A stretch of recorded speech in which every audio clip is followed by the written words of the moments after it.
2/3 of the people in California have always lived where there's 1/3 of the precipitation. 2/3 of the precipitation and snowmelt occur in two places along the Sierra Nevada mountains and north of Sacramento. So our grandfathers, my grandpa, your great-grandfathers, they came up with an idea. They called the federal project the Central Valley Project, and the state version came in later with a very good governor who happened to be Pat Brown. He sued the Sierra Club as Attorney General prior to that to get this approved. So the idea is, why don't we take the Sacramento tributaries along the Feather, along the Klamath, along the American, and bring dams and then channel that water to go south as it does. But when it gets to the delta and it floods and these dams will prevent it from flooding, and it'll be measured. And then we will pump it out of the delta into the aqueduct, and it will go down all down the western side of the San Joaquin Valley. And then what's left from farming, we'll put 5 million acres into production,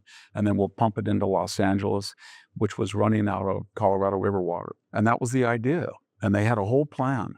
About 20 years ago, people from the Bay Area largely, but the coastal corridor, decided that this little smelt in the bay was disappearing. And they said it was the canary in the mine for an ecological disaster, that the rivers were not flowing into the delta and by extension the bay.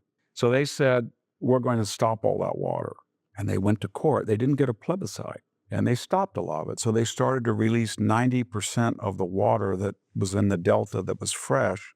They didn't pump it into the aqueduct. So the people who were farming suddenly got 20%, even in a wet year, not the 100.